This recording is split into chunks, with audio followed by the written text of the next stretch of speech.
Bismillahirrahmanirrahim. Assalamualaikum warahmatullahi wabarakatuh. Innal hamdalillah nahmaduhu wa nasta'inuhu wa nastaghfiruh wa na'udzu billahi min syururi anfusina wa min sayyiati a'malina.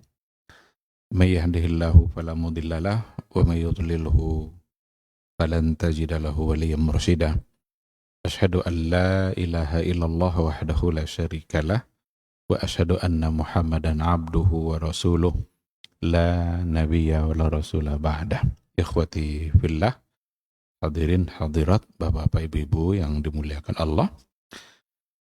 Mari kita awali pertemuan kita dengan memuji Allah dan bersyukur kepadanya.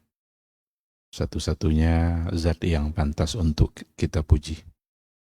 Karena rahmat dan karunia-Nya lah pada malam hari ini kita bisa kembali dimudahkan untuk duduk di majelis ilmu. Kita tinggalkan sejenak urusan dunia kita untuk kemudian kita langkahkan kaki kita ke rumah Allah.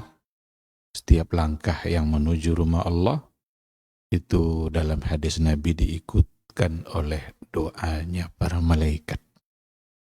Apa doa para malaikat untuk mereka adalah Allahumma ighfir lahu warhamhu wa tub alaihi. Ya Allah, ampuni dia, sayangi dia, dan terimalah taubat. Doa itu selalu diucapkan terus oleh malaikat sampai selagi mereka duduk berada dalam masjid. Selama mereka berada dalam masjid, doa itu masih tetap diucapkan. Ma lam yuhdits au lam yu'zi.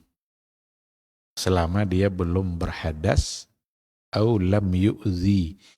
Selama dia tidak mengganggu orang pula. Jadi selagi dia belum berhadas dan dia tidak mengganggu, maka upayakan untuk meninggalkan apa saja jika bisa mengganggu orang lain. Kalau bunyi HP kita jangan jawab di dekat orang itu, bawa keluar. Karena bisa-bisa itu yang menyebabkan kita kehilangan doa dari malaikat Allah.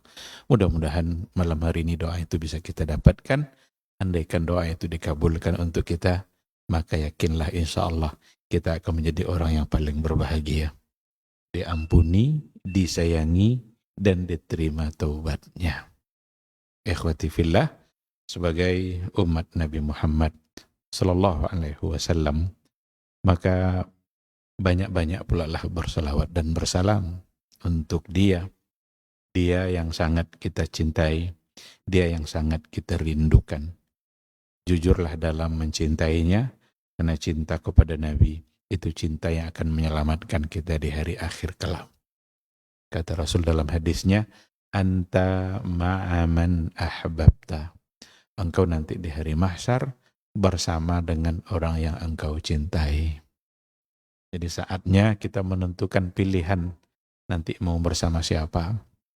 Kalau ingin bersama Nabi, cintailah dia. Cintai sunnahnya, pahami baik-baik. Tidak sekedar untuk sebagai ilmu saja, apalagi sekedar untuk diperdebatkan. Karena ada kadang orang mendalami sunnah Nabi sekedar untuk bahan berdebat. Tidak ada gunanya perdebatan seperti itu kalau seandainya sampai berhenti di titik itu saja.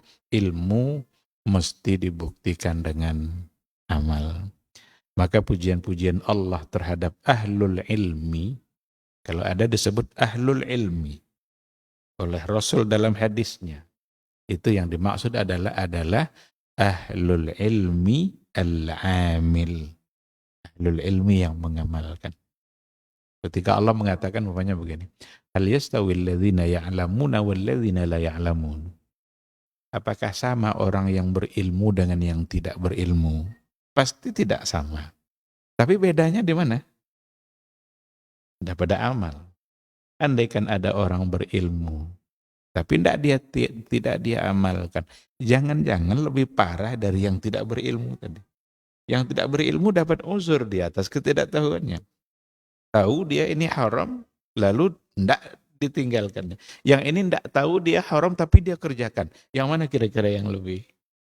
Nah, tentu yang tahu tapi dia tidak mengamalkan ilmunya. Maka kita semua memohon kepada Allah supaya kita dimudahkan untuk mengamalkan ilmu yang kita miliki.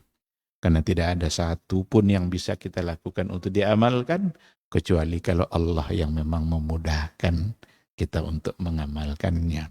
Mudah-mudahan nanti di hari mahsyar semua kita diizinkan oleh Allah untuk mendapatkan syafaat dari beliau. Amin, amin ya rabbal alamin. Ikhwati fillah, ma'asyiral hadirin wal hadirat rahimani Allah wa iyyakum. Mulai malam hari ini insyaallah kita tidak lagi temanya membahas sebelumnya kan maqasidus syariah. Yang terakhir kemarin yang kita bahas satu buku berkaitan dengan maqasidus syariah dalam ahkamul usrah, dalam hukum keluarga. Alhamdulillah sudah banyak hal yang kita bicarakan, tetapi mulai malam hari ini insya Allah kita akan berbagi seputar al-qawaid al-fiqhiyah, kaidah-kaidah fikih dalam menjawab problematika kehidupan. Banyak masalah-masalah dalam kehidupan kita yang akan terjawab oleh kaidah-kaidah fikih. Apalagi untuk persoalan-persoalan yang tidak ada langsung nasnya di dalam Al-Quran atau di dalam hadis. Karena dalil itu kan kalau sumber utama Islam itu kan dua, Al-Quran dan Sunnah. Tapi yang menjadi dalil nanti itu selain Quran Sunnah ada kaidah fikih. Kaidah fikih inilah insya Allah yang akan kita coba dalami bersama sesuai dengan kemampuan saya untuk menyampaikan dan sesuai dengan waktu yang tersedia juga. Malam hari ini, karena ini adalah mukaddimah, tentu kita belum akan masuk pada kaidahnya, tapi saya sekedar ingin menggambarkan dulu apa itu kaidah fikih dan sejauh mana nanti pentingnya kaidah fikih di dalam menjawab problematika kehidupan kita. Akan nyambung-nyambung juga sebenarnya dengan yang sebelumnya. Karena problematika kita kan macam-macam. Ada persoalan ibadah, ada persoalan muamalah, ada masalah keluarga, ada masalah politik, ada masalah ekonomi. Semua menjadi problem dalam kehidupan. Itulah kehidupan. Kalau tidak ingin bermasalah ya jangan hidup. Berani hidup berarti berani bermasalah. Maka persoalannya bukan adanya masalah, tapi masalah yang harus didalami adalah bagaimana menyelesaikan masalah secara baik. Kalau masalah tidak mungkin kita hindarkan. Coba adakah orang di dunia yang tidak punya masalah? Banyak sekali. Dan Allah sudah bagi-bagi masalah itu. Ada orang bermasalah pada keluarganya. Ada orang keluarganya baik-baik, tapi masalah pada ekonominya. Ada orang keluarganya baik, ekonominya baik, masalah sama tetangganya. Ada baik juga sama tetangga, masalah di kantor. Tidak ada yang bebas dari masalah. Maka salah satu dari yang akan menjawab masalah kita itu adalah al-qawaid al-fiqhiyah yang dirumuskan oleh para ulama. Jadi kaidah fikih itu rumusan para ulama. Ulama yang meredaksikan. Tapi semua kaidah itu mesti didukung oleh dalil. Tidak ada satupun kaidah yang dirumuskan oleh para ulama yang tidak merujuk kepada dalil yang ada. Mungkin Al-Quran, mungkin hadis Nabi. Itu juga adalah sebabnya para ulama fikih mengatakan kaidah fikih bisa langsung dijadikan sebagai dalil. Karena dia merujuk kepada Al-Quran dan Sunnah. Beda dia nanti dengan kaidah usul. Nah, dia ada macam-macam itu. Ada kaidah fikih, ada kaidah usul fikih. Kaidah usul tidak bisa langsung dijadikan dalil. Kaidah usul gunanya adalah untuk memahami dalil. Setelah itu baru sampai kepada hukum.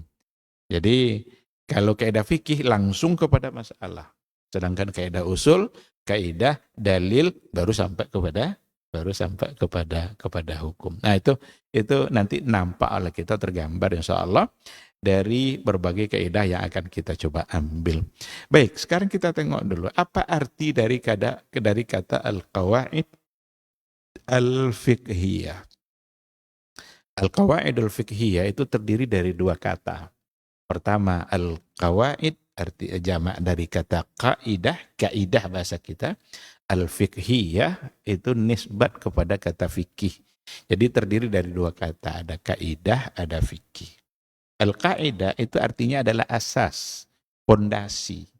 Kita kalau bangun rumah ada pondasi. Pondasi itu kaidah dalam bahasa Arab. Tidak mungkin kita membangun rumah tanpa pondasi. Tidak mungkin kita membangun syariat tanpa pondasi juga. Membangun hukum. Maka hukum itu berdiri di atas kaidah tadi. Dalam Al-Quran adakah kata kaidah? Ada. Seperti firman Allah, wa idz yarfa'u Ibrahimul qawa'ida minal baiti wa Ismail.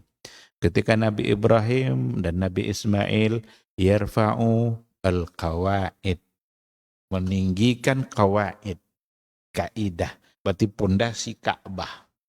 Jadi Ka'bah dibangun di atas pondasi.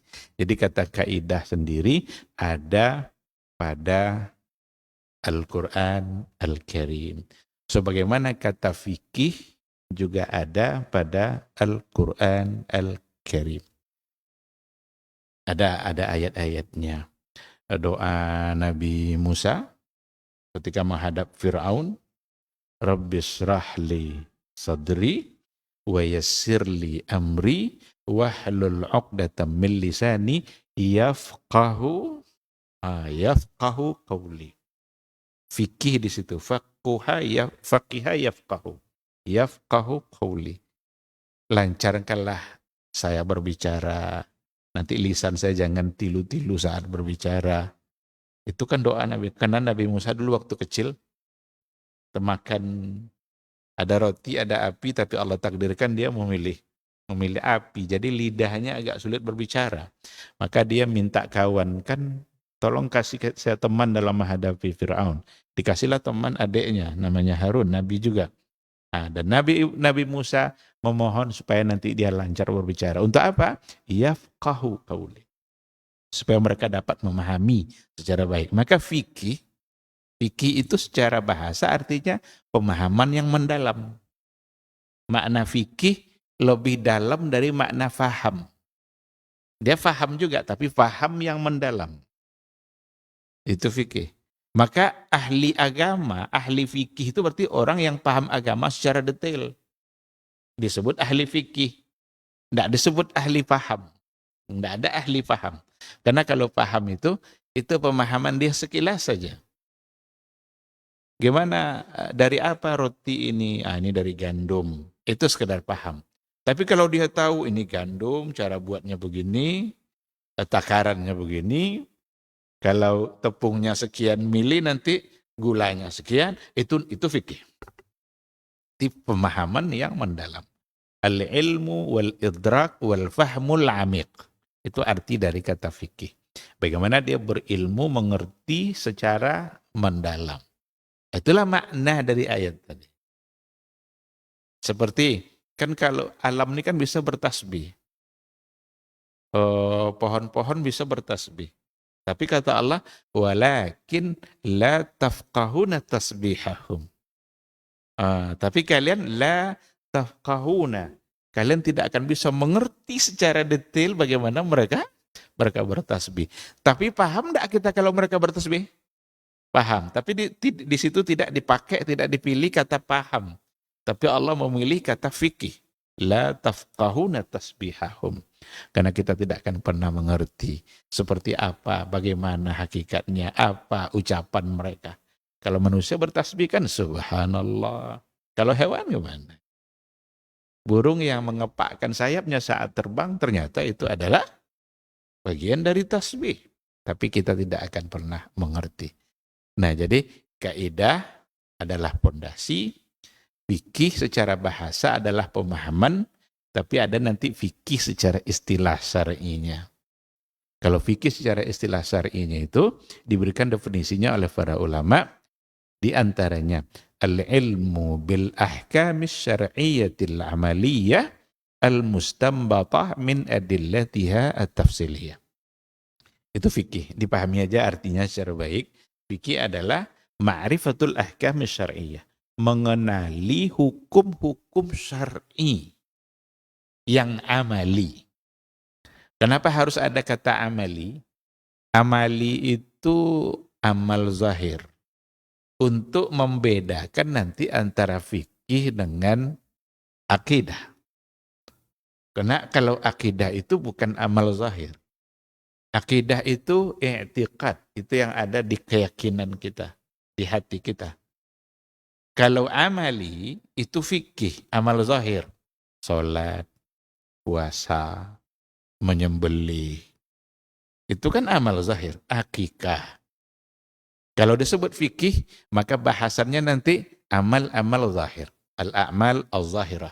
Tapi kalau kita bicara i'tiqad, itu al-a'mal al-batinah. Amal-amal hati, seperti iman kepada Allah, iman kepada takdir. Maka kalau kita buka buku fikih umpamanya, buku-buku mazhab, atau buku apa saja, fikih ibadah umpamanya, kita tidak akan menemukan di situ pembahasan selain daripada amal zahir. Fikih itu selalu diawali dengan taharah, sholat, puasa. Tidak akan kita temukan nanti beriman kepada takdir, beriman kepada hari akhir. Karena itu bukan domainnya fikih. Itu bagian dari amal i'tiqadiyah. Maka para ulama mendefinisikan fikih al-ilmu bil ahkamis syar'iyyah al-amaliyah. Mengetahui hukum-hukum syar'i yang bersifat amali. Itu amal zahir. Al-muktasabah atau al-mustanbatah min adillatihat tafsiliyah. Yang diraih, yang disimpulkan dari dalil-dalil yang terperinci. Itu definisi dari fikih. Maka dari definisi itu kita bisa paham secara ringkas. Kalau ditanya, fikih itu apa? Fikih itu hukum amali plus dalil. Itu yang fikih. Andaikan salah satunya tidak ada, berarti fikihnya belum cukup. Kalau dia berani bicara hukum, mesti dikuatkan dengan dalil. Apa hukum puasa Ramadan? Wajib. Dalilnya? Kutiba alaikumusiyam. Apa hukum puasa Syawal? Sunnah. Dalilnya? Maka yang fikih itu hukum plus dalil. Andaikan ada orang bicara hukum tapi tidak bisa menyebutkan dalil, berarti belum cukup. Ini sunnah, ini harus dikerjakan. Apa dalilnya? Tidak tahu katanya. Berarti belum. Berarti dia belum berhasil bicara tentang fikih. Karena dia hanya bicara satu sisi hukum saja tapi tidak diperkuat dengan dalil. Di sinilah kita pentingnya bagaimana harus mengetahui dalil dalam setiap atau bagaimana setiap hukum mesti ada dalil. Sehingga tidak sembarangan orang bicara hukum. Tidak semua orang dapat menetapkan sebuah hukum. Yang bicara itu dan yang menetapkan itu adalah para ulama karena mereka yang faqih. Mereka yang mengerti secara mendalam yang berkaitan dengan dalil-dalil yang ada. Maka hukum diambillah nanti dari dalil. Diambil itu bisa ada hukum langsung pada nas. Itu namanya dalil yang mansus. Ada langsung nasnya.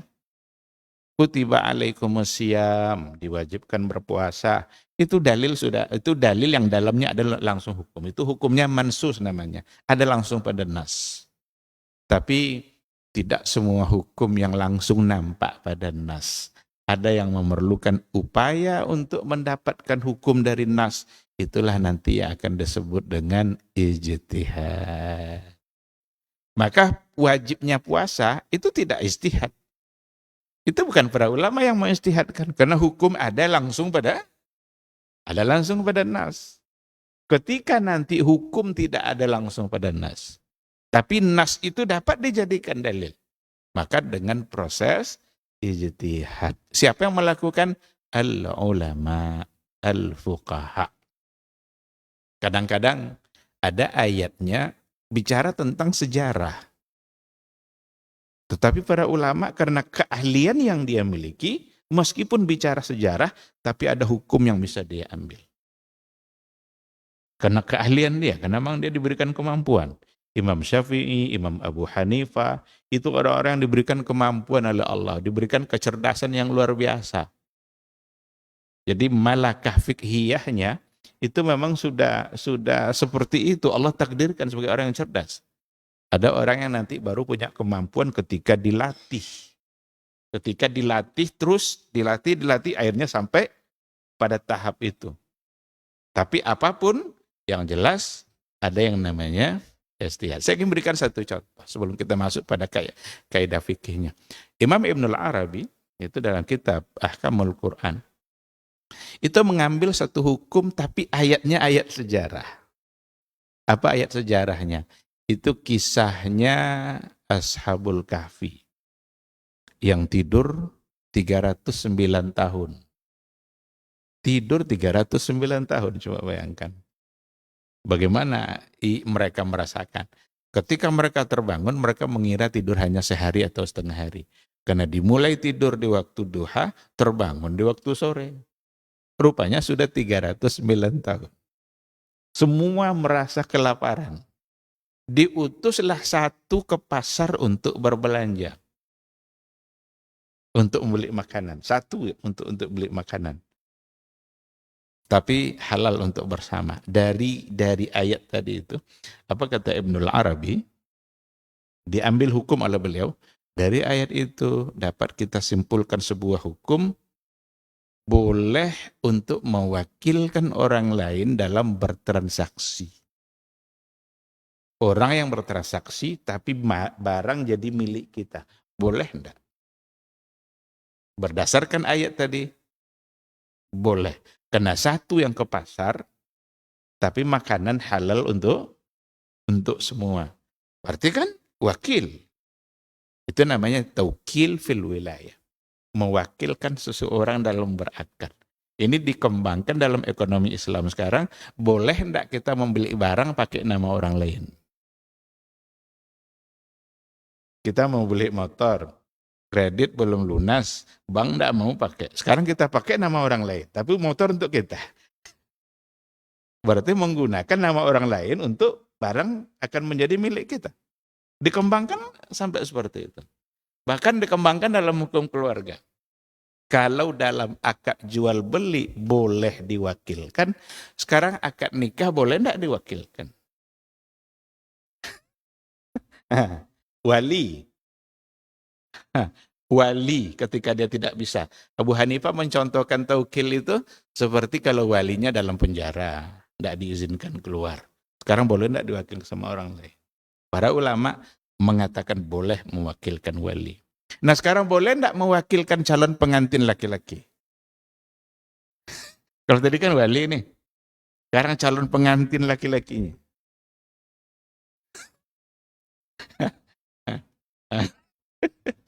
Asal jangan salah nanti dalam sirat. Tapi kalau saya terima katanya itu jadi untuk dia deh. Mesti siratnya jelas nanti kalau dia mewakilkan. Itu bisa dibaca di buku Al-Fiqhul Islami Wahba Zuhaili. Dia bicara ada satu bab subbahasan dia situ at-taukil fil wilayah. Mewakilkan itu kan wilayah namanya itu. Kekuasaan dia untuk memegang sesuatu kan wilayah. Dan kalau memang sigatnya tidak salah maka dapat dibenarkan. Nah, dari ayat itu saja dikembangkan. Padahal ayatnya ayat sejarah. Itulah penyebabnya para ulama itu berbeda. Berapa jumlah ayat hukum dalam Al-Quran? Berbeda, tidak sepakat. Ada yang bilang 500 ayat. Ada yang bilang 300 ayat. Ada yang bilang semua ayat-ayat hukum. Ternyata di antara perbedaannya yang tadi, ada ayat sejarah, sebagian memandang itu semata sejarah. Tapi ada ayat yang lain, sebagian bisa dia mengistimbatkan hukum. Seperti yang kita contohkan tadi yang dilakukan oleh Ibnul Arabi. Nah maka hukum itu nanti ada yang mansus, nampak langsung pada nas, ada yang ghairu mansus, ada yang tidak langsung nampak pada nas. Ada yang makhfi, tersembunyi dia. Nah, disitulah ketika tersembunyi, nah disitulah diperlukan istihad untuk mengeluarkan hukum. Tapi yang jelas, semua hukum mesti didukung oleh dalil. Ketika ada orang bicara hukum tapi tidak disentuh-sentuhnya dalil, berarti cacat. Fikihnya cacat. Karena dia hanya bisa menyampaikan hukum tanpa menyebutkan dalil. Nah, di situ. Jadi fikih ma'rifatul ahkam.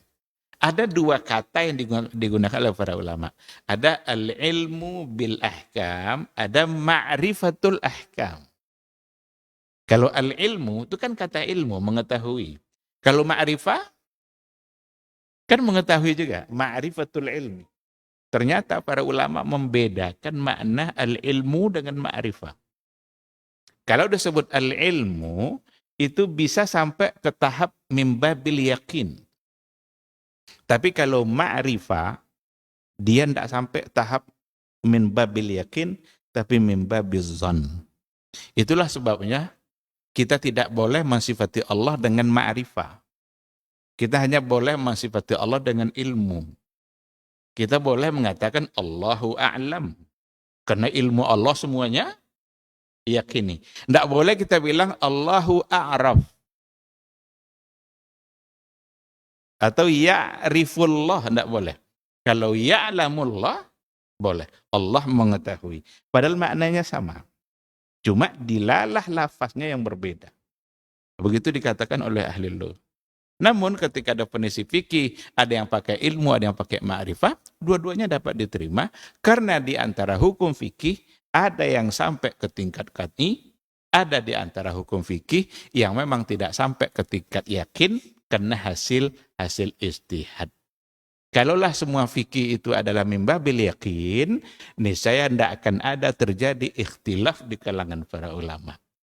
Padahal berapa banyak hukum fikih yang diperselisihkan. Bahkan lebih banyak hukum yang diperselisihkan daripada yang disepakati. Maka banyak yang memilih kata ma'rifatul ahkam dalam definisi fikih karena lebih banyak hukum fikih itu yang diperselisihkan. Tapi boleh menggunakan kata ilmu karena ada di antara hukum fikih yang memang sampai mimbabil yakin. Wajibnya puasa itu yakin, itu mimbabil yakin. Qat'i itu. Salat 5 waktu, qat'i itu. Maka apapun kata yang kita pakai bisa diterima. Nah sekarang kaidah sudah, fikih sudah. Sekarang kaidah fikih. Apa yang dimaksud dengan kaidah fikih? Ada banyak definisi, tapi kita ambil yang sederhana. Ada definisi kaidah fikih mengatakan begini, hukmun kulli. Ada yang memilih kata hukmun kulli, hukum yang bersifat umum. Ada yang mengatakan qadiyatun kulliyah. Qadiyatun kulliyah artinya ketentuan yang bersifat umum. Jadi ada yang langsung menyebut sebagai hukum karena kaidah fikih itu sudah sebagai hukum. Contoh kalau umpamanya dikatakan ad-daruratu tubihul mahzurat. Ad-daruratu tubihul mahzurat. Kondisi darurat itu membolehkan sesuatu yang terlarang. Ini contoh kaidah. Ada enggak hukum dalam? Maka kalau dikatakan hukmun kulli, berarti itu sudah terkandung hukum. Dan memang di dalamnya ada hukum. Kalaupun dikatakan qadiyah kulliyah, ketentuan yang bersifat umum. Ini memang sebuah ketentuan, sebuah aturan yang dirumuskan oleh para ulama redaksinya. Qadiyatun kulliyah yang tabiku ala juz'iyatiha. Yang dapat diterapkan nanti pada berbagai masalah-masalah cabang. Jadi hukumnya bersifat umum, nanti di bawah hukum ini ada nanti masalah-masalah mutafarriqah. Ada masalah-masalah yang berbagai macam banyak masalah yang masuk ke dalam ketentuan umum. Itulah contoh ad-daruratu tubihul mahzurat. Kondisi darurat membolehkan untuk melakukan sesuatu yang terlarang. Kalau hukumnya terlarang, kita wajib menghindarkan. Jelas itu. Tapi dalam kondisi darurat, ini nyambung nanti dengan kajian makasih di syariah yang dari awal dulu sudah kita sampaikan. Boleh enggak dokter laki-laki mengurusi pasien perempuan? Yang dia nanti akan menyentuh aurat atau melihat aurat. Padahal melihat aurat hukumnya haram. Tapi karena kondisi darurat, andaikan dokter yang laki-laki ini tidak menyelesaikan proses persalinan seorang perempuan, itu akan mengancam jiwa seorang perempuan. Maka karena kondisinya darurat, dibolehkan. Tetapi tuqaddaru biqadariha. Dibolehkannya itu sebatas yang diperlukan. Sekarang dia sakit. Kata dokter obatnya mesti disuntik. Disuntik itu biasanya paha. Dan paha itu adalah aurat. Andaikan yang dibuka itu hanya segini, sudah tercapai yang diinginkan, segini itu yang boleh dibuka. Jangan lebih dari itu. Kalau lebih dari itu, berarti melanggar kode etik dokter, melanggar kode etik agama. Nah, jadi tuqaddaru biqadariha. Diukur sebatas sekadar yang diperlukan. Nah, jadi agama ini sangat hikmah. Boleh, tapi mesti terbatas. Tidak dibolehkan semaunya dokter. Itu kalau kita bawa pada contoh soal kedokteran. Contoh soal bagaimana pasien dengan dokter dengan pasien. Tapi kan dalam definisi hukmun kulli yantabiqu ala jami'i juz'iyatiha. Yang dapat diterapkan nanti pada semua hukum-hukum yang bisa masuk ke dalamnya. Ada dua redaksi nanti, ada yang jami'i juz'iyati, ada yang aglabiyah, ada yang sebahagian besar. Artinya ada nanti pengecualian dari hukum. Dari kaidah itu. Karena semua kaidah itu biasanya selalu diikutkan dengan pengecualian.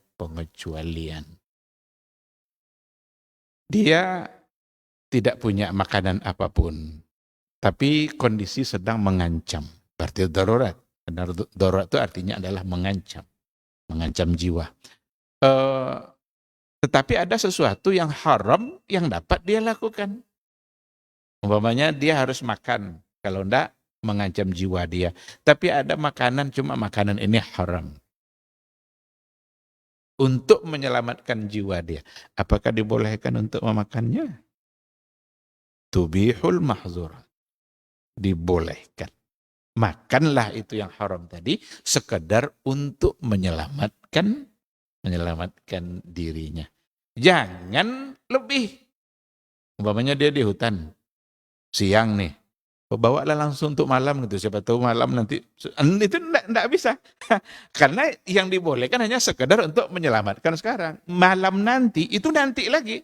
Siapa tahu nanti malam sudah ada solusi. Ah, gitu-gitu dia.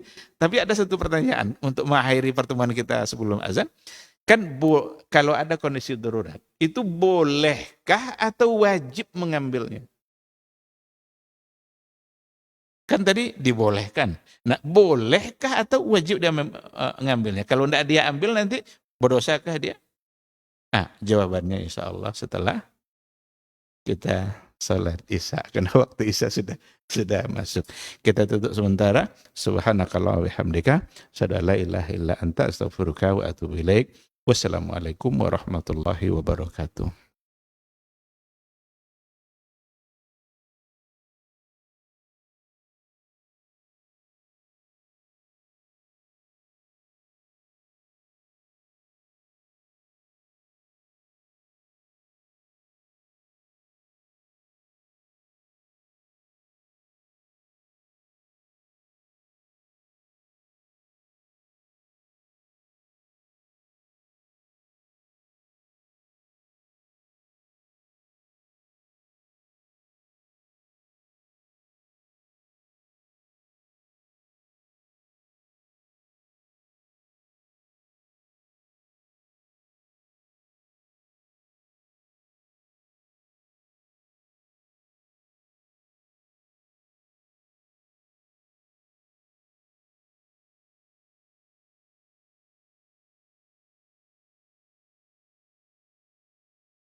Bismillahirrahmanirrahim.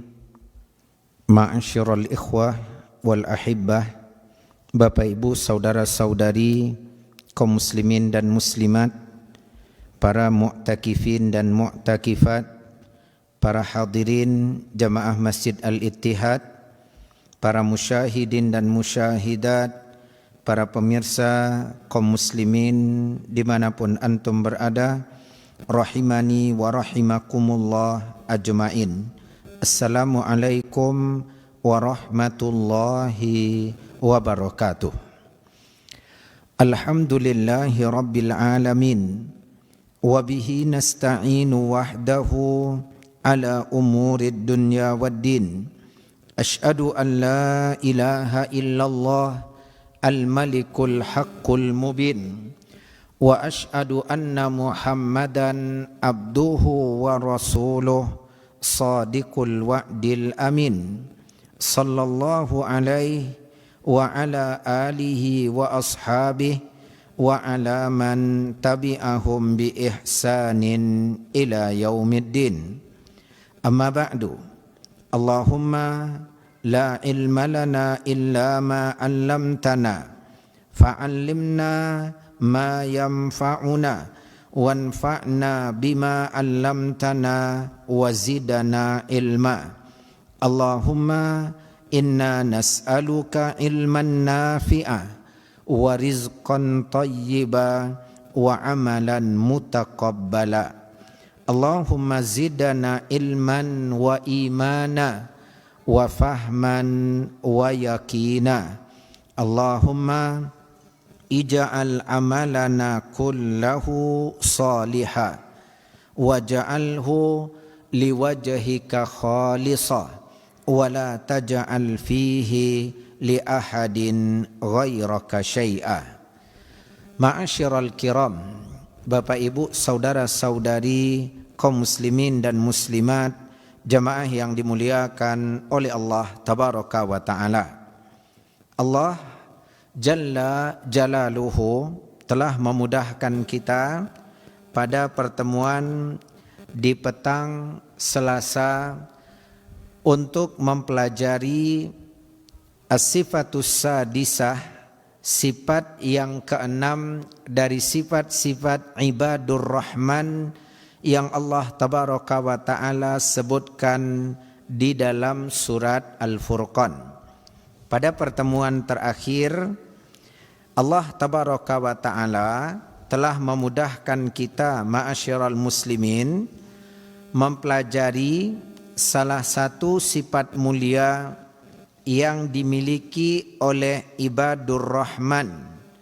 Mereka adalah orang-orang yang menjauhi perbuatan dosa dan maksiat, baik berupa pembicaraan atau memberikan persaksian atau hadir untuk mendengarkan dan menyaksikan, maka mereka adalah orang-orang yang menjauhi dan meninggalkan semua itu. Tidak menghadirkan diri, tidak melibatkan diri, mereka justru menjauh dan menyelamatkan diri darinya. Dan apabila mereka bertemu dengan orang-orang yang berbuat demikian, mereka akan berlalu pergi meninggalkan mereka dengan menjaga kehormatan dirinya. Walladzina la yashhaduna az-zur wa idza marru bil lagwi marru kirama. Al-Furqan ayat 72. Bapak Ibu, saudara-saudari kaum muslimin dan muslimat, jamaah yang dimuliakan oleh Allah tabaraka wa ta'ala. Dalam pembahasan sifat yang keenam ini, untuk melengkapi pelajaran kita dan mempertajam pemahaman kita, maka ada hal yang perlu untuk kita pelajari dan kita pahami bersama.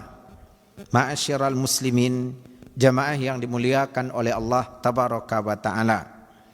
Salah satu pilar yang membuat akhlak mulia tegak dengan baik dan sempurna dalam diri setiap hamba adalah di antaranya al-iffah, menjaga kehormatan diri.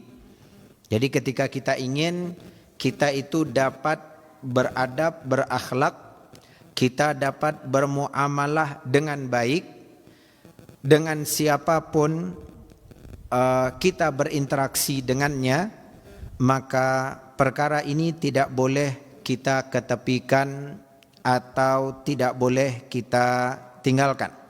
Jaga kehormatan diri kita, jaga kemuliaan diri kita, tapi tentunya sesuai dengan bimbingan dari Allah Tabaraka wa Ta'ala dan Rasulnya. Kaum muslimin, jamaah yang dimuliakan oleh Allah Tabaraka wa Ta'ala, sifat ibadur rahman, wa idza marru bil lagwi marru kirama, mereka berlalu meninggalkan orang-orang yang berbuat dosa, berbuat maksiat, tidak ikut bersama mereka, tidak ikut bergabung bersama mereka, kemudian berlalu dengan menjaga kehormatan dirinya, menandakan ibadur rahman, orang-orang yang berusaha menjaga kehormatan diri mereka, berusaha untuk tetap menjaga kesucian dirinya.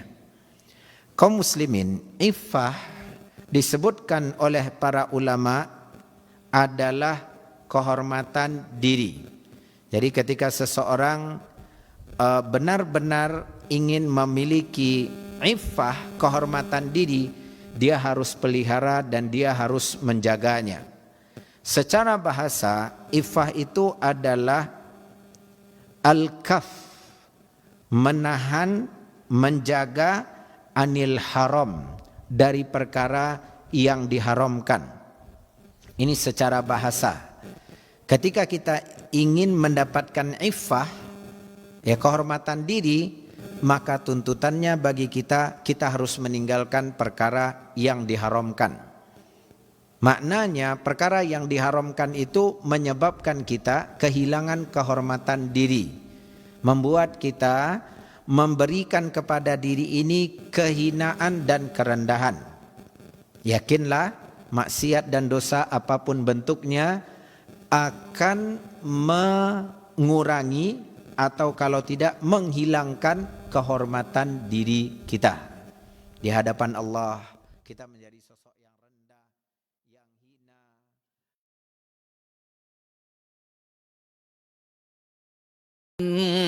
Muhammad Rasulullah. Hayya 'alas salah, hayya 'alal falah. Qad qamatis salatu, qad qamatis salah. Allahu akbar, Allahu akbar.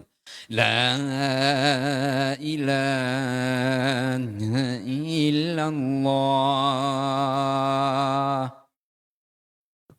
Istau, istaqimu, wa'tadilu, lurus dan dapatkan shaf.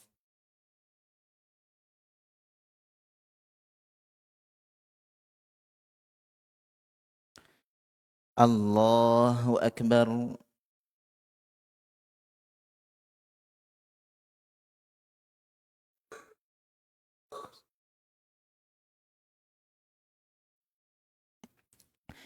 Alhamdulillahi Rabbil Alamin, Ar-Rahmanir Rahim, Maliki Yawmiddin, Iyyaka na'budu wa iyyaka nasta'in, Ihdinas siratal mustaqim, صراط الذين أنعمت عليهم غير المغضوب عليهم ولا الضالين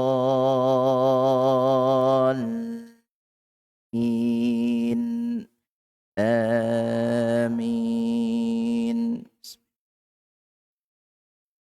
وجعلنا بينهم وبين القرى التي باركنا فيها قرى ظاهرة وقدرنا فيها السير سيروا فيها ليالي وأياما آمنين فقالوا ربنا باعد بين أسفارنا وظلموا أنفسهم فجعلناهم أحاديث ومزقناهم كل ممزق إن في ذلك لآيات لكل صبار شكور الله أكبر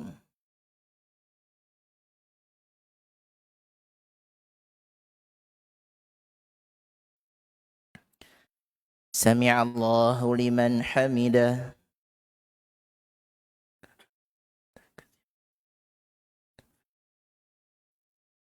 الله أكبر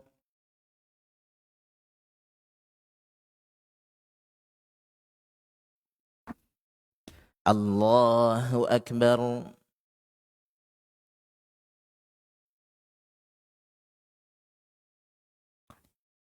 الله أكبر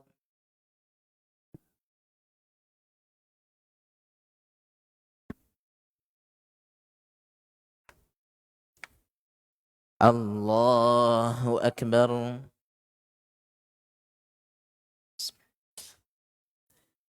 الحمد لله رب العالمين الرحمن الرحيم مالك يوم الدين إياك نعبد وإياك نستعين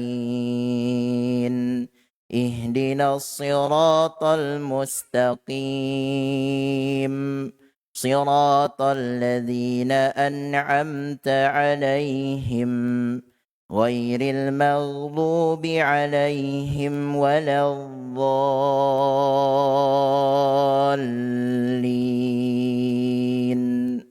آمين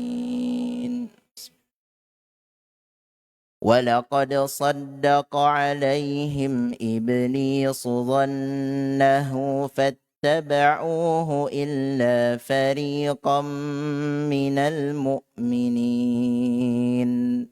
وما كان له عليهم من سلطان إلا لنعلم من يؤمن بالآخرة ممن هو منها في شك وربك على كل شيء حفيظ الله أكبر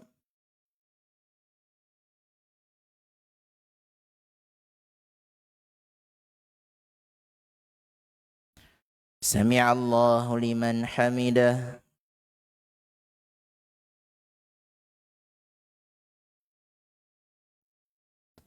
الله أكبر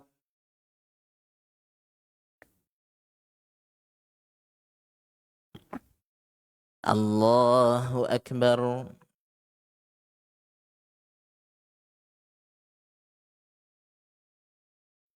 الله أكبر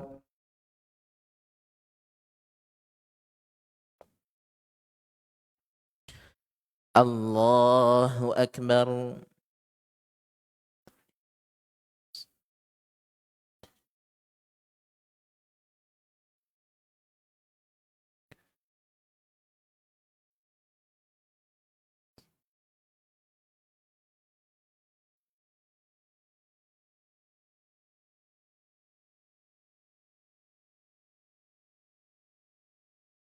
الله أكبر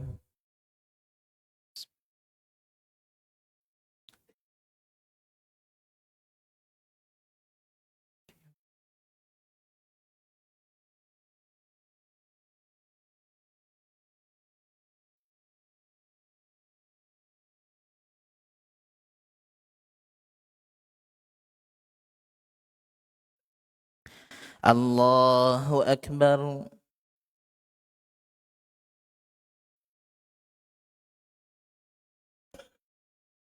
سمع الله لمن حمده.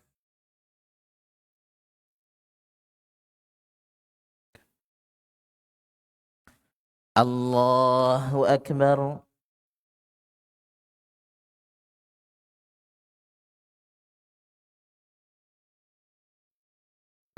الله أكبر.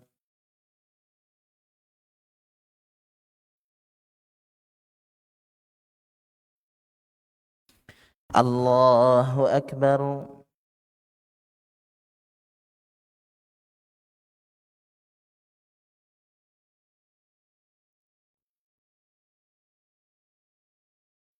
الله أكبر.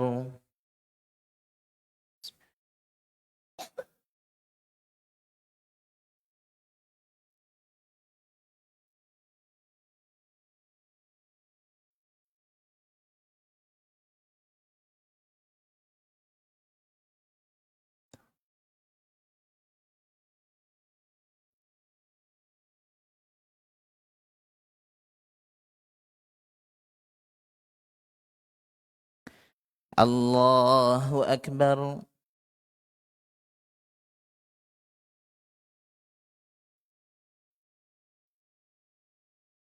سمع الله لمن حمده.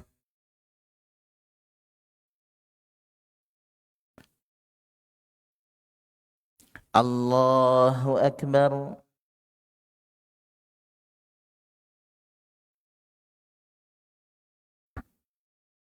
الله أكبر.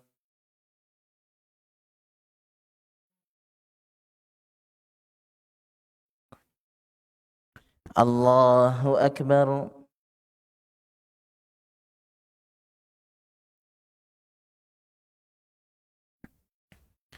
الله أكبر.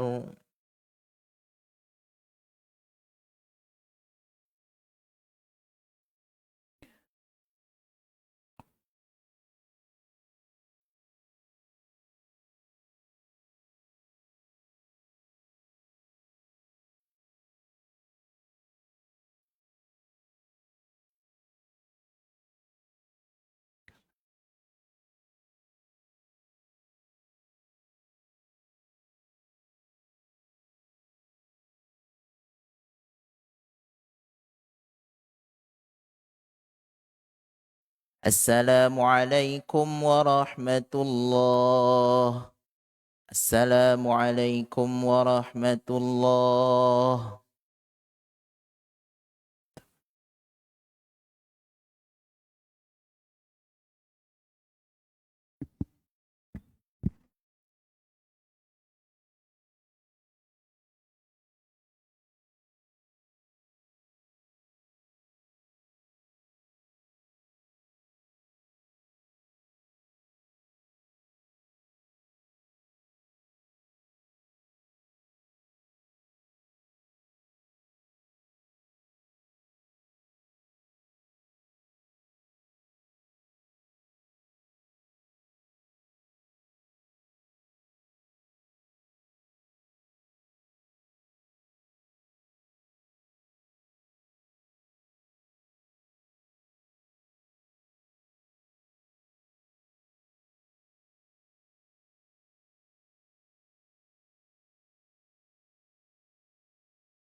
Bismillahirrahmanirrahim. Assalamualaikum warahmatullahi wabarakatuh. Alhamdulillahirabbil alamin wal 'aqibatu lil muttaqin wala 'udwana illa 'alal zalimin. Asyhadu an la ilaha illallah wahdahu la syarikalah wa asyhadu anna Muhammadan 'abduhu wa rasuluhu la nabiyya wa la rasula ba'dah. Ikhwati fillah, ma'asyiral hadirin wal hadirat, rahimani Allahu wa iyyakum. Kita sambung sedikit materi, nanti insyaallah kita berikan waktu untuk bertanya jawab. Tadi kita berhenti pada satu kaidah sebagai contoh. Kondisi darurat itu membolehkan untuk melakukan yang dilarang. Ketika para ulama memilih kata membolehkan. Boleh itu beda sama mewajibkan. Berarti apakah kita harus mengambilnya? Sekarang begini, ada orang dalam keadaan susah, dalam kondisi darurat, dia di hutan umpamanya. Dia tidak punya makanan apapun. Bisa dia makan sesuatu tapi haram. Sekarang dia bilang begini, biarlah saya mati daripada saya memakan yang haram. Dosa enggak dia? Kalau dikatakan wajib, berarti berdosa dia kan tidak mengambil hukum yang dibolehkan agama. Sekarang dia bilang begitu. Daripada ada yang haram masuk ke badan saya, babi kah, apakah, pokoknya ada yang bisa dimakan cuma haram. Nah, daripada itu saya lakukan, biarlah saya mati.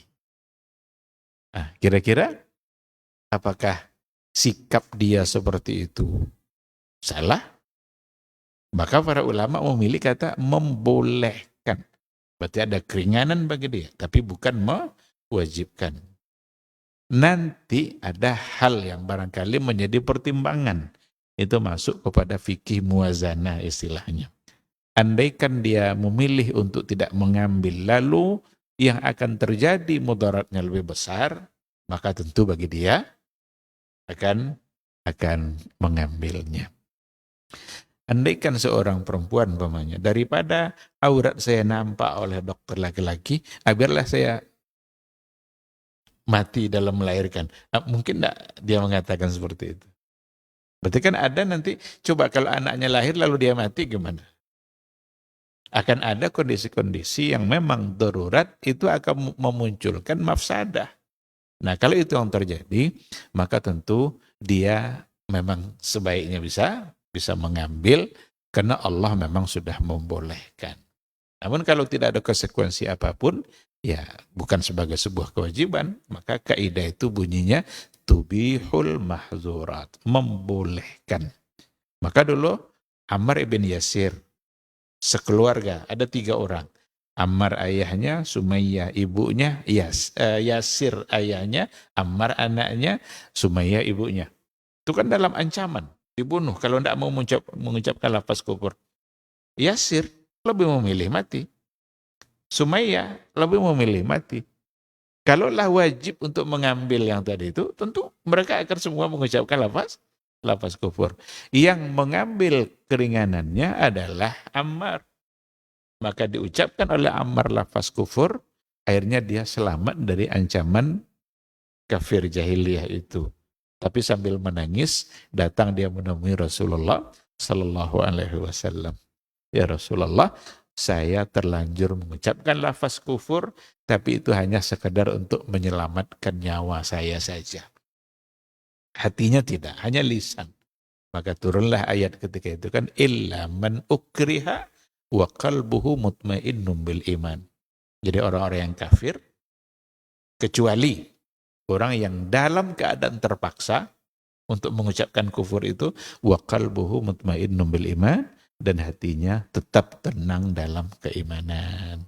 Jadi Ammar mengambil hukum keringanan, tapi ayahnya, ibunya dihukumkan sebagai syahid, yang bahkan syahidah pertama, perempuan pertama syahid dalam sejarah Islam adalah Sumayyah, ibunya Ammar.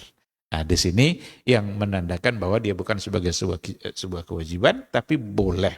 Namun ketika konsekuensinya nanti berat, mafsadahnya lebih besar, maka tentu dia lebih baik untuk mengambil karena memang Allah sudah memberikan kemudahan. Ikhwati fillah ma'asal hadirin wal hadirat rahimani Allah wa iyyakum, akan ada banyak kaidah insyaallah. Saya punya buku Syarhu Al-Qawaidil Fiqhiyah ditulis oleh Syekh Mustafa Ahmad Zarqa. Di dalamnya ada 100 kaidah. Ada 100 kaidah. Dan kaidah bukan hanya 100. Yang di buku itu saja yang 100. Tapi kaidah fikih jumlahnya banyak. Kita punya 4 pertemuan sekarang sebulan ya. Sebulan kemarin sama Pak Waluyo.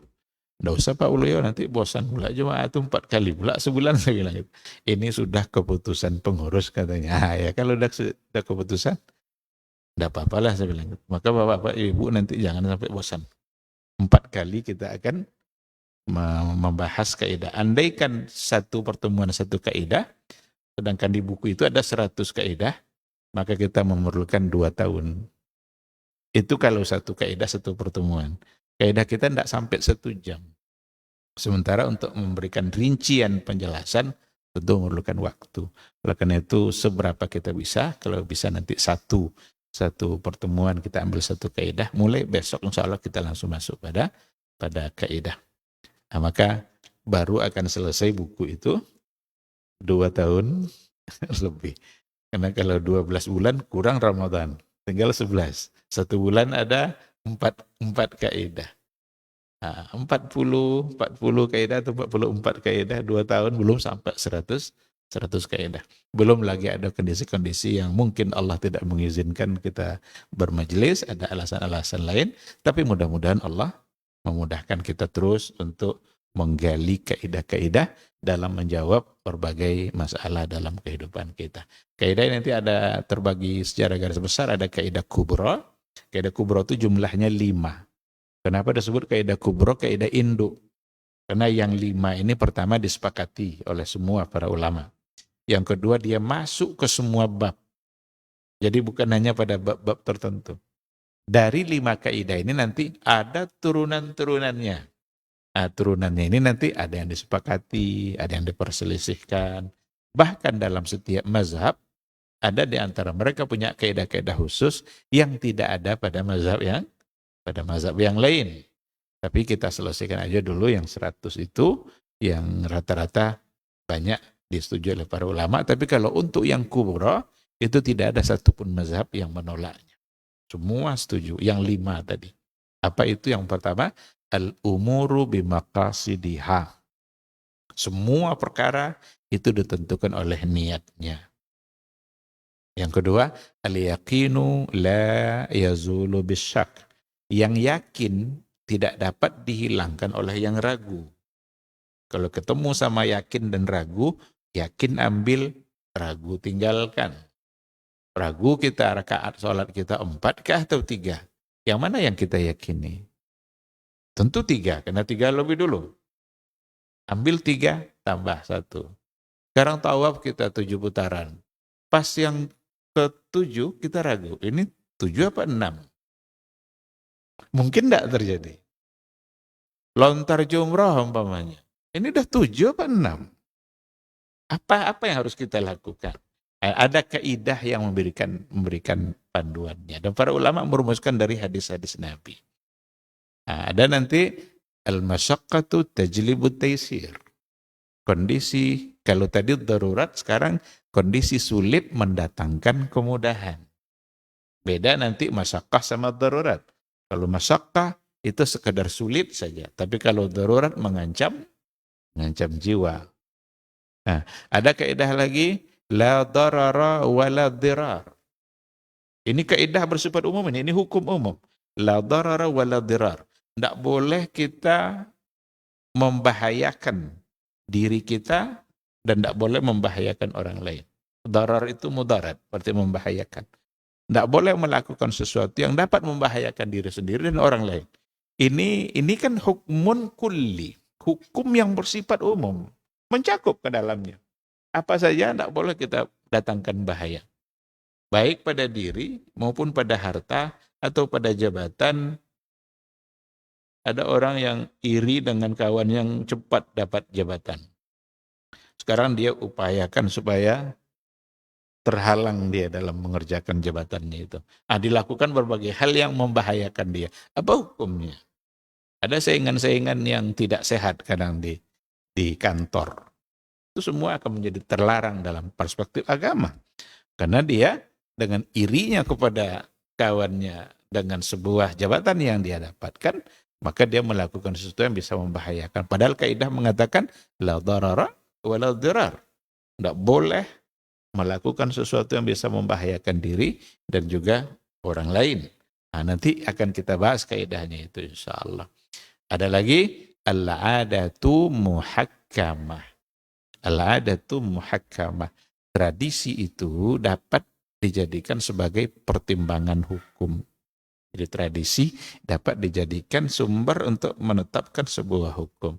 Tapi tradisi seperti apa itu tentu akan ada penjelasannya. Kalaulah semua tradisi nanti dijadikan sebagai pertimbangan dalam menetapkan hukum, karena ini tradisi maka boleh aja lah. Kalau seperti itu nanti akan kacau juga. Karena banyak di antara tradisi-tradisi yang bertentangan dengan Al-Quran dan Sunnah Rasulullah Sallallahu Alaihi Wasallam. Itu gambaran dari kaidah kubra. Sedangkan 5 kaidah kubra itu masing-masing punya turunan-turunannya. Ini sebagai pembuka dari pertemuan kita, mudah-mudahan setidaknya waktu yang singkat ini dapat tergambar oleh kita seperti apa bahan materi kita ke depan yang akan kita coba terus gali insya Allah melalui buku-buku para ulama. Mungkin nanti kalau saya buat bukunya, saya tidak akan baca per kata buku itu, tapi akan saya coba ambil kesimpulan-kesimpulannya saja. Bahkan saya punya slide-slide-nya yang terkait dengan kaidah-kaidah. Mungkin tidak akan, kalau dibaca itu kan dengan pertemuan yang singkat itu kita tidak terlalu banyak mendapatkan ilmunya. Tapi kalau kita coba satu kaidah kita simpulkan saja, kadang satu kaidah bisa 6 halaman, 5 halaman. Tentu yang penting adalah bagaimana intisari dari yang disampaikan oleh para ulama dari setiap kaidah, beserta contoh-contoh dalam kehidupan kita sehari-hari. Maka tema kita ketika ditanya kemarin sama Pak Ulu, ya bikin aja Pak gini, kaidah fikih dalam menjawab berbagai problematika kehidupan. Mudah-mudahan Allah Subhanahu wa taala selalu memberikan kemudahan bagi kita bersama dalam menambah ilmu dan selalu memberikan semangat untuk istiqamah di atas ilmu yang ada. Terima kasih. Ada pertanyaan satu atau dua, silakan.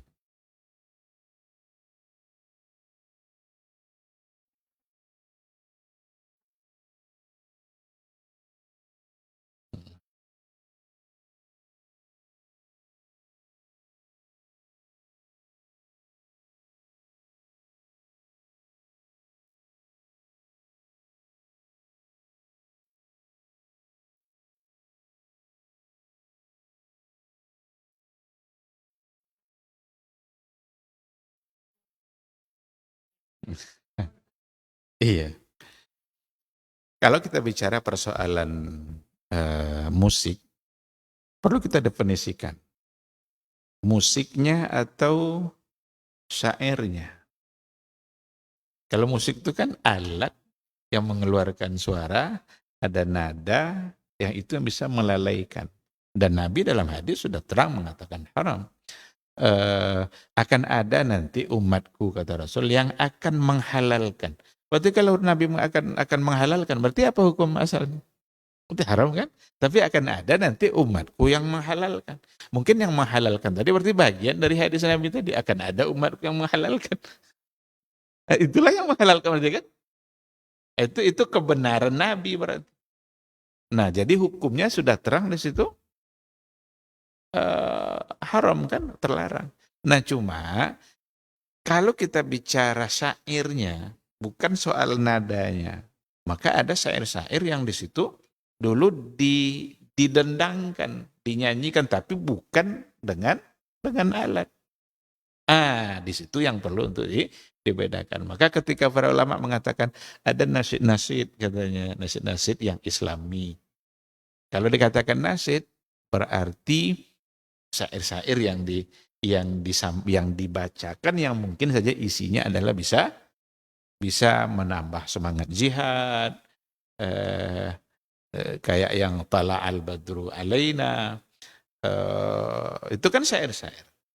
Yang ada syair-syair yang lain yang bisa menambah semangat dalam berjuang. Kalau syairnya, insya Allah tidak ada masalah.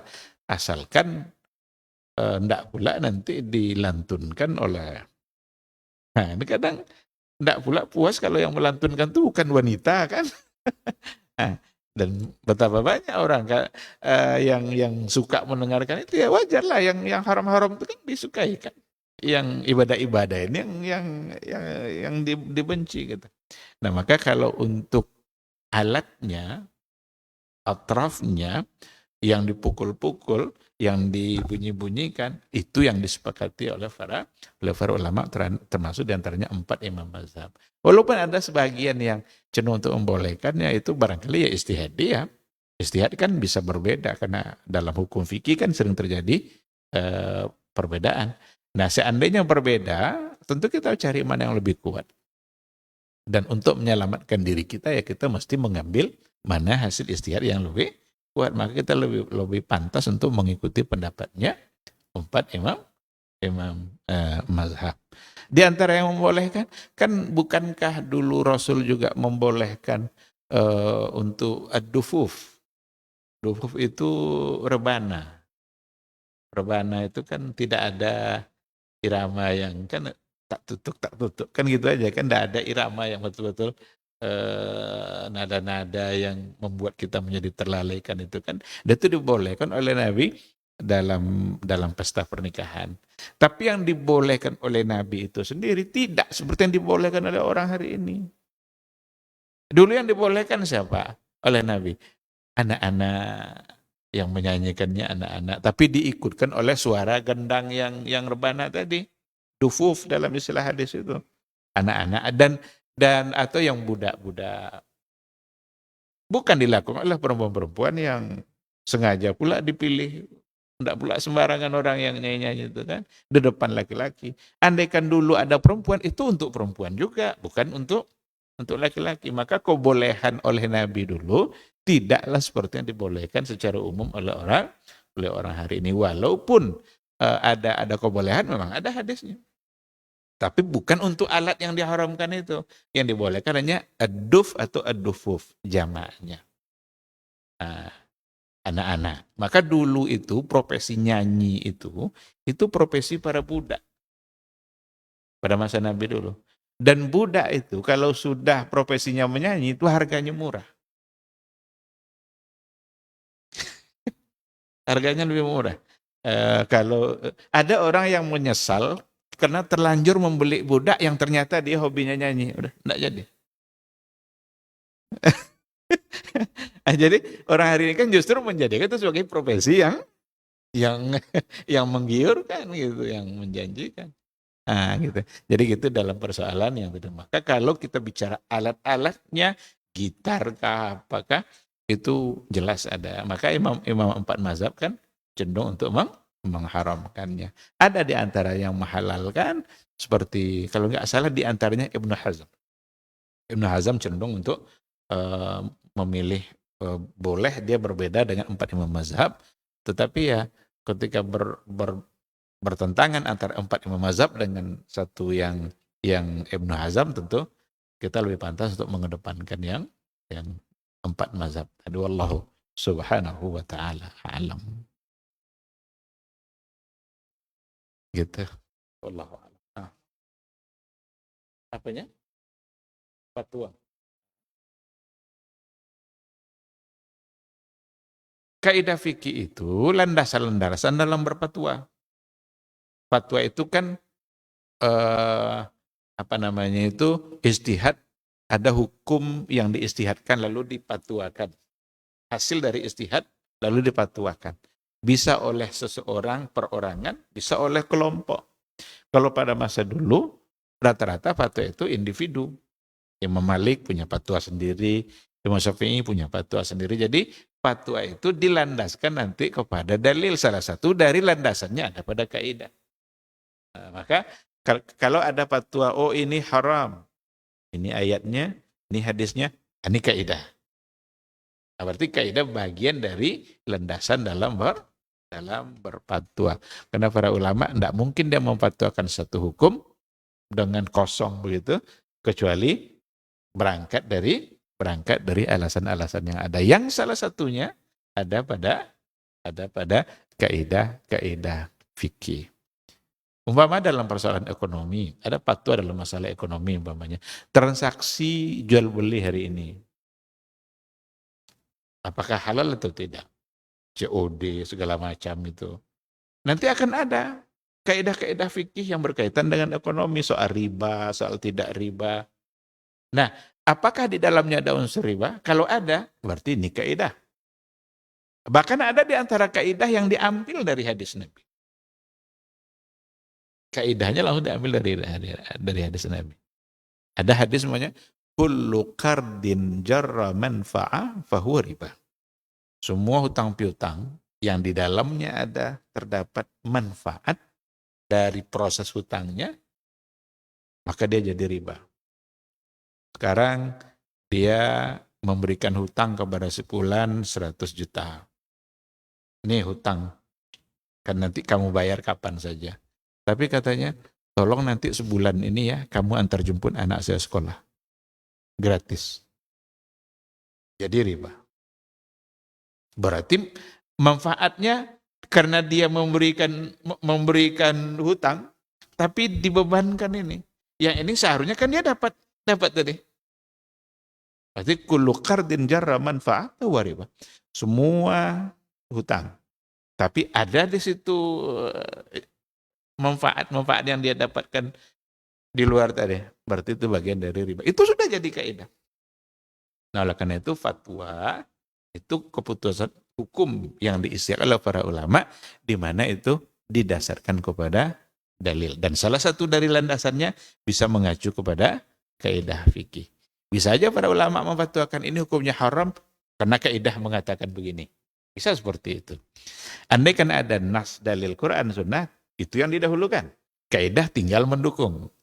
Tapi kalau tidak ada nas langsung, bisa para ulama langsung ini tidak boleh, ini boleh berdasarkan kepada kaidah fikih yang bunyinya ini. Gitu dia. Jadi begitu hubungannya antara fatwa dengan kaidah.